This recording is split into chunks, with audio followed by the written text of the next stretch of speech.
Hello and welcome back to Foreign Correspondents. I'm Somi Sorang, here with our panel of foreign journalists. Welcome to the program. Nice. Thank you for being here.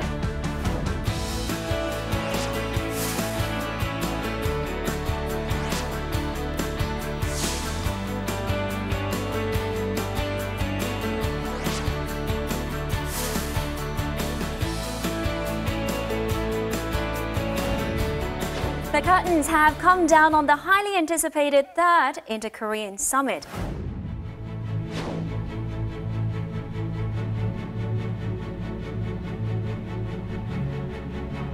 존경하는 국민 여러분, 지난 3일간 저는 김정은 위원장과 많은 대화를 나누었습니다.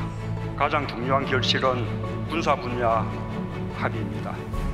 이는 남북 간에 있어서 정전협정 이후 아직 끝나지 않은 전쟁을 종전하는 데서 더 나아가 미래의 전쟁의 가능성까지 원천적으로 없애는 일이 될 것입니다. Over the course of 2 nights and 3 days, all eyes across the world fell on the Korean Peninsula, and now the outcome of the meeting is being dissected and evaluated. So on this week's edition of Foreign Correspondents, we sit down with our panel of foreign journalists to take a closer look at the various aspects of the summit, ranging from the two leaders' personal interactions to the main agenda items discussed.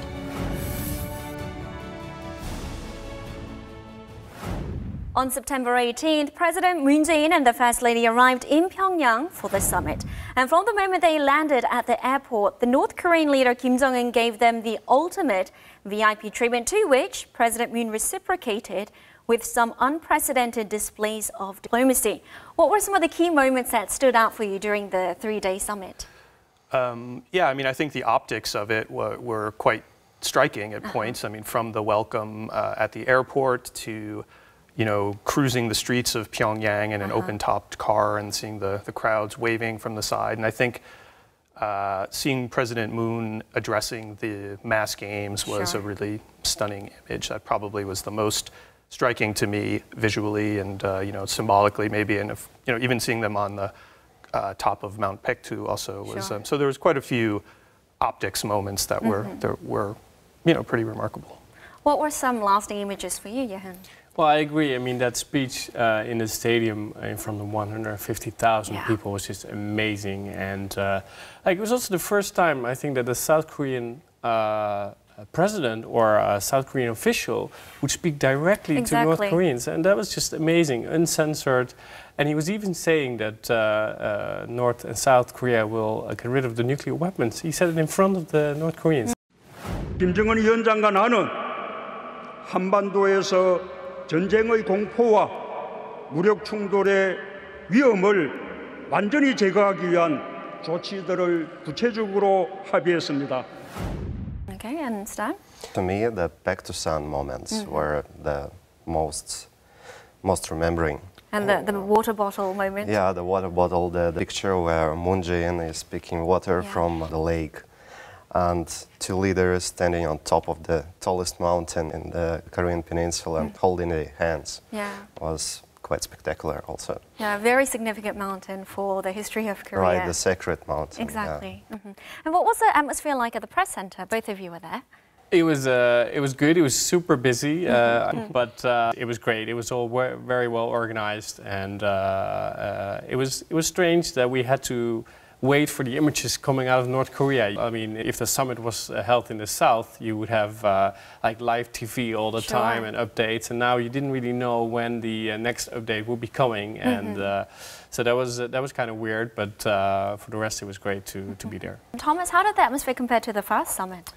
I would say it was less electric maybe than the first one. I mean, it was busy as Jaron noted, but I think the first time around, the novelty of it all, and you know, it was in a bigger venue. I think there were more foreign journalists here, and you know, seeing that first moment that Kim and Moon met at Panmunjom, you know, I would say there was less of that this time. I mean, there were certainly some surprising moments that, like we mentioned, but you know, in a way, it was an interesting takeaway because you're starting to get the sense that, oh, this is becoming a little more common. We're actually getting used to seeing, these leaders meet like this. So, I mean, that in itself is kind of a telling indication. Yeah, that in itself is a huge achievement, right? Yeah. Now, according to many foreign media outlets, this latest Inter-Korean Summit was a test of sorts of President Moon Jae-in's capacity as a mediator between North Korea and the US. Do you think President Moon was successful in that regard? I think we still have to wait and see when President Moon will brief President Trump about the outcome of the summit, because his press secretary have mentioned that two leaders have reached some kind of agreement that was not told about to the press. I believe some results, some significant results, but maybe not as significant as somebody would expect. Okay. Then compared to the foreign media, some of the local media, they zoomed in on Kim Jong-un's frankness. As was already seen during the previous summit, Kim Jong-un candidly stated the less than ideal standard of his country's infrastructure. 우리 도로라는 게 아까도 말씀드렸지만 불편하십니까? 내가 오늘 내려와 봐서 아는데, 이기 때문에 비행기로 오시면 공항에서 영적 의식을 하고. 숙사모 대통령께서는 세상 많은 나라 이렇게 돌아보시는데 뭐 발전된 나라들에 비하면 우리 들어가는 게 초라. 우리 비록 수준은 좀 낮을 수 있어도 최대 성의를 다해서 성의를 마음을 보인 이게 숙소고 또 일정이고 하니까. What are your thoughts on Kim Jong-un's frankness? Is he being sincerely humble? Is he being genuinely humble? Or is this part of a ploy to bring about sanctions relief? I think it's very double. I mean, he comes across as a very nice guy, actually, which is strange. I mean, we have had this image of a dictator, a ruthless dictator, who is having his own people in prison camps. The UN is actually speaking of concentration camps. So it's very double to see Kim Jong-un now being a super nice guy, making jokes, being very candid with Moon Jae-in. So he is, trying to come across as a statesman, as a nice person, as someone you can do business with, and someone maybe who doesn't deserve the sanctions the international community, put across.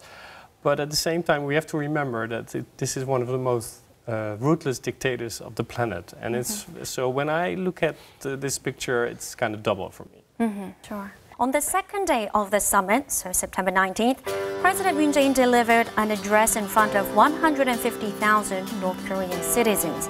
It was the first time in history that a South Korean president had delivered a speech to the people of North Korea directly. 문재인 대통령이 역사적인 평양 순회 상봉과 회담을 기념하여 평양 시민 여러분 앞에서 직접 뜻깊은 말씀을 하시게 됨을 알려드리게 됩니다.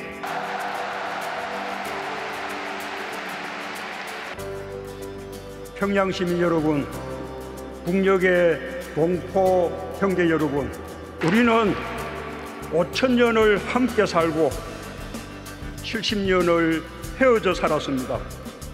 나는 오늘 이 자리에서 지난 70년 적대를 완전히 청산하고 다시 하나가 되기 위한 평화의 큰 걸음을 내딛자고 제안합니다. How do you think the North Korean public took to Moon Jae-in's message, or the fact that he was even there?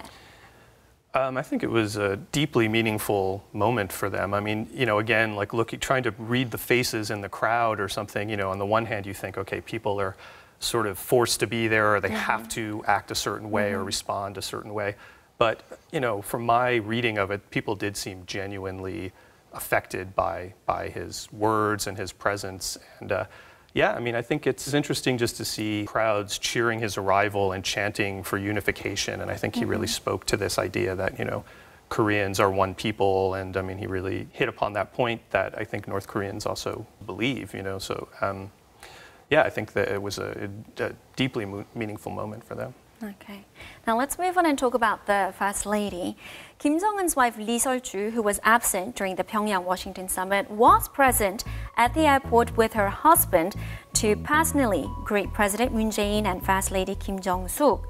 Some pundits say that Lee Seol-ju's prominent role in the summit reflected Pyongyang's desire to be recognized as a legitimate state. How far do you think these images or these actions will go in terms of shaping North Korea's perception and image to the international public? I would say that, first of all, because President Moon Jae-in was coming to North Korea with his wife, Right. I think it was a part of the protocol that the accepting side would also be accompanied by the spouse, right? Sure. As for the international community's reaction to that, it's hard to say. I mean, it's a normal practice. One thing I read that struck me as interesting was I think even within the North Korean media, they've only started referring to Ri Sol-ju as First Lady Exactly. like recently, just earlier this year. So, I mean, clearly, yeah, there's something at play in terms of trying to present yourself as more of a normal state, you know. Again, you know, with how it's going to play to the international media. I mean, one thing that really I'm wondering about is when the issue of human rights is going to come up in all of this process. I mean, I understand the idea of, you know, we've got to make momentum and we've got to get this, you know, keep the ball rolling, but there is this really deep sort of cognitive dissonance between the reality of conditions there and the show that's being made of it. So, you know, I just wonder when that's going to become part of the conversation. Because it hasn't this time around. Hasn't to this point really at all. I mean, it's definitely been sidelined. Okay, let's have a look at the South Korean delegation to the north. It included 17 business leaders and economic officials.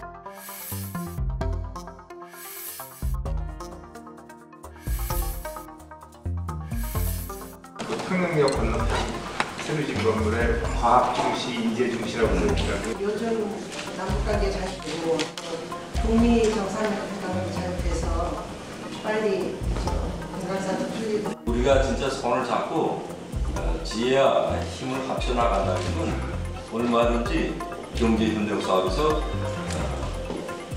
큰 전진을 이루어갈 수 있다는.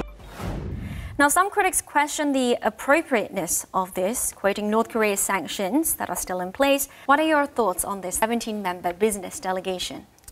Well, I was surprised, indeed. I mean, I think it's in general it's a little bit early. I thought to bring all these businessmen to North Korea because I think the first time they met in April, Moon said clearly that economic cooperation was too early because there were no clear signs of denuclearization.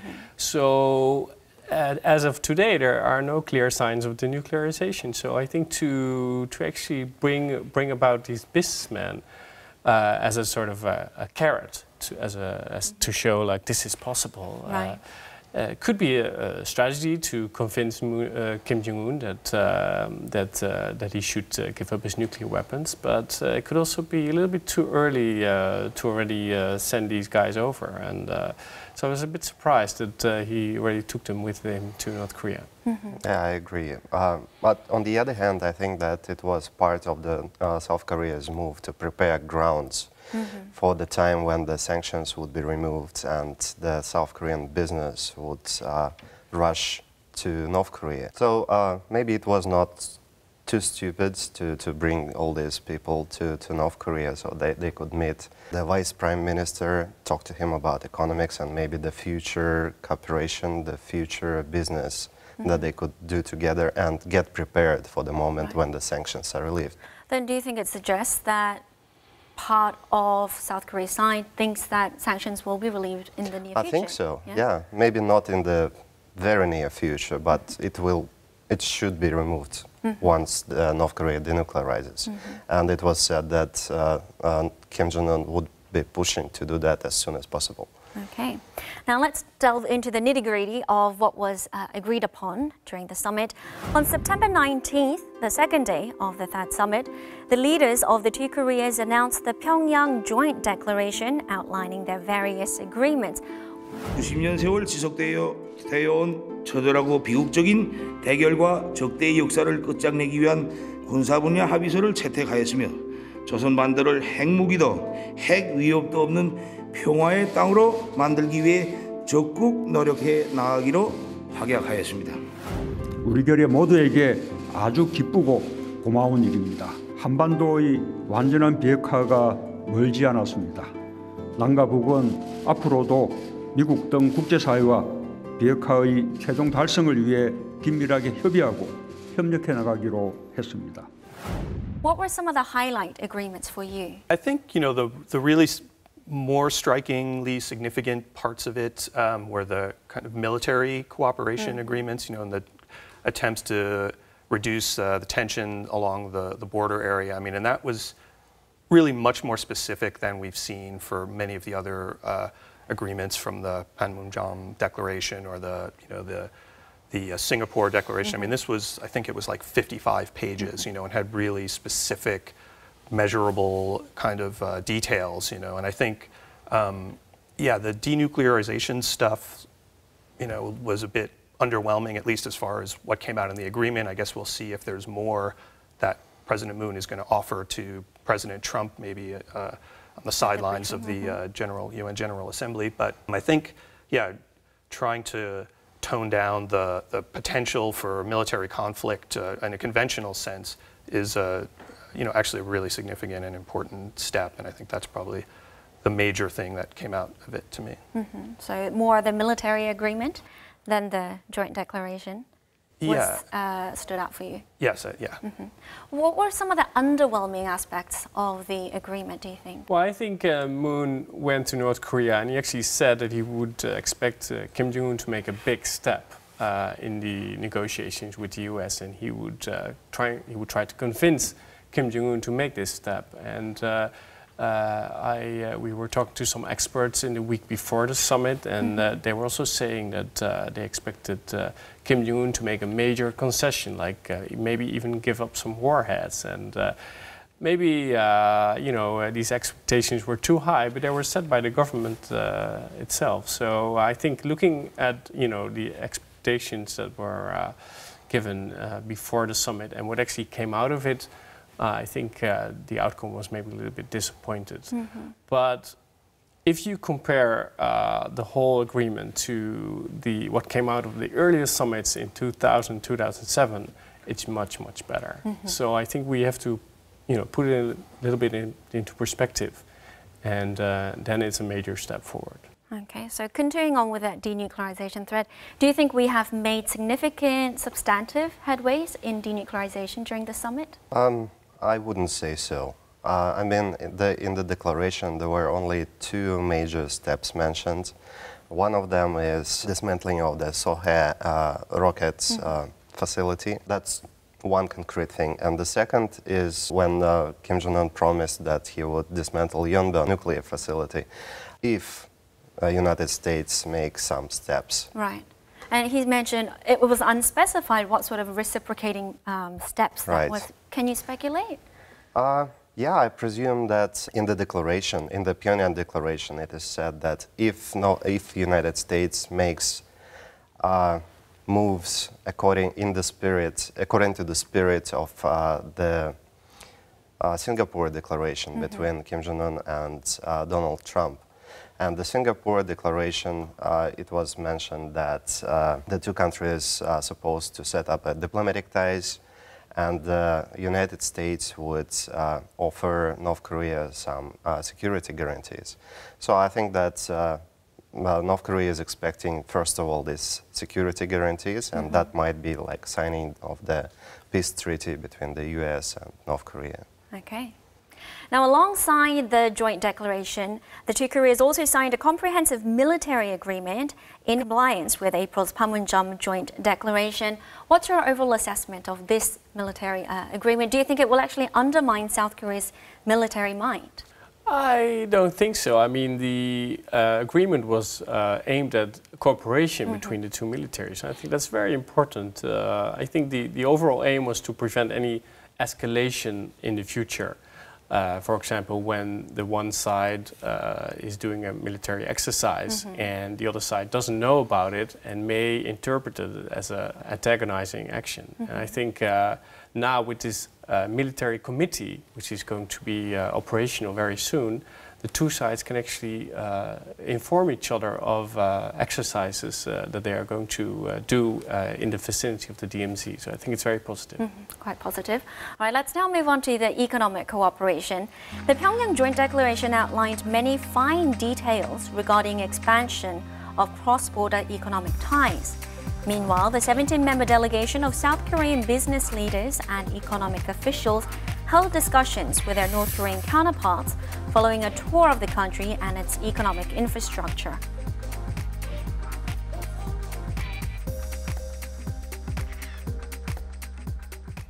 Which aspects of economic cooperation are you most looking forward to? Well, let's say from the Russian perspective, there are some projects that have been discussed since the end of 1990s. Yeah. That's the railroad projects, when the two Koreas would rejoin their railroads and then join it to the Russian Trans-Siberian route, and the gas pipeline project, and the electricity line project also.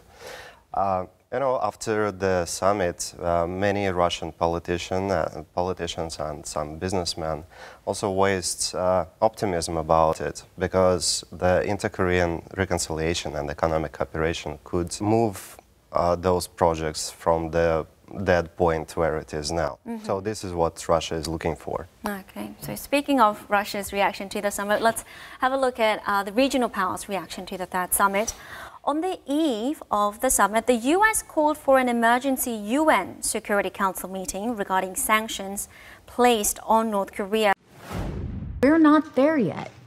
And until we get there, we must not ease the powerful worldwide sanctions that are in place.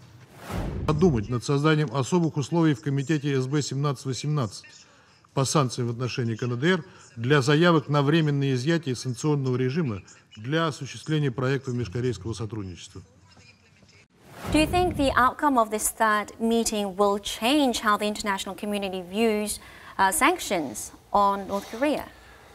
I think, you know, the U.S. is certainly taking a hard line on it. And I mean, I think the UN sanctions are not something that you can kind of just easily unwind. I mean, they are very strictly tied to, you know, nuclear capacity, nuclear facilities. So it's not something that I think, you know, you can just kind of wave away. But at the same time, you know, we're seeing Russia, China are eager to sort of find some way to maybe step by step get the sanctions lifted in a kind of a sequence with denuclearization. And I think South Korea clearly is showing an eagerness to increase its economic ties. So, I mean, this may be an area that there's some daylight between the U.S. and even we're seeing South Korea, maybe. So, I mean, it's going to be interesting to see. I mean, there's a lot of eagerness, I think, in this part of the world. Right, so it'll be interesting to see if we can close that daylight. Yeah, I mean, there's a lot of questions of, you know, maybe from a China perspective, you know, hoping to see, oh, we can maybe move South Korea a little bit off of its close, you know, totally close-knit alliance with the U.S. So, I mean, there's kind of that. It's like a political and economic chess match right now. Right. Now, meanwhile, U.S. President Donald Trump, he tweeted shortly after the announcement of the Pyongyang Joint Declaration. What do you think is Washington's overall assessment of the Third Inter-Korean Summit? Well, I think it depends how you define Washington. I think if you look at the State Department, they might be a little bit skeptic of, you know, how big the concession was that Kim Jong-un made here. As you said earlier, I mean, it was, he is offering to dismantle a rocket launch system, but he isn't willing so far to do anything about the nuclear facilities. But if you look at Trump, and maybe that was the main aim of the whole exercise, he's very enthusiastic. He tweeted that Kim Jong-un made a major step. He also was excited about the fact that the North and the South want to organize the Olympics in 2032, I believe. So, I mean, I think this is the biggest gain of one of the biggest gains of the summit, to get Trump enthusiastic again and to come back to the negotiation table. So I think the mission was accomplished. In that regard, yeah. All right, we'll have to wrap it up there. Thank you for your insight. Thank you. Thank you. At a joint press conference held during the Pyongyang summit, President Moon Jae-in was quoted as saying the seeds of peace and prosperity on the Korean peninsula were sowed last spring. It is now autumn, and we are seeing the fruits of peace and prosperity growing here in Pyongyang. We hope that inter-Korean dialogue will continue to move forward so that the fruits of this labor may ripen even further. And that's a wrap for today. Thank you for tuning in, and goodbye.